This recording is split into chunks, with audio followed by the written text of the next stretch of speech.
പൂരങ്ങളുടെ പൂരമായ തൃശൂർ പൂരത്തിന് കൊടികയറി. ഇനി കണ്ണും കാതും തൃശൂരിലേക്ക്. പൂരത്തിലെ പ്രധാന പങ്കാളികളായ തിരുവമ്പാടിയിലും പാറമേക്കാവിലും കൊടിയേറ്റം നടന്നു. ഇനി ഓരോ ദിവസവും തൃശൂർ നഗരം കൺതുറക്കുന്നത് പൂരക്കാഴ്ചകളിലേക്കാണ്. തൃശൂർ പൂരത്തിന്റെ ഘടകക്ഷേത്രങ്ങളിലൊന്നായ ലാലൂർ കാർത്യായനി ക്ഷേത്രത്തിലാണ് ആദ്യം പൂരം കൊടിയേറിയത്. രാവിലെയായിരുന്നു ഇവിടെ കൊടിയേറ്റ്.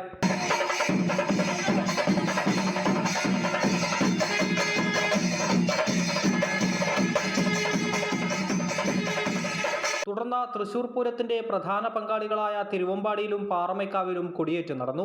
11:30 തിരുവമ്പാടിയിൽ തട്ടകക്കാർ ചേർന്ന് കൊടിമരം ഉയർത്തി.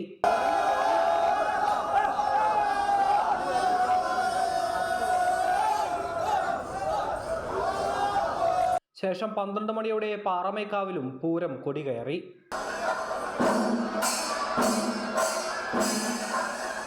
കൊടിയേറ്റോടെ തൃശൂർ നഗരം പൂർണ്ണമായും പൂരാവേശത്തിലേക്ക് കടന്നു. 17-ന് വൈകിട്ടാണ് സാമ്പിൾ വെടിക്കെട്ട്. തുടർന്ന് 19-നാണ് വിശ്വപ്രസിദ്ധമായ തൃശൂർ പൂരം. അമൃത ന്യൂസ്, തൃശൂർ.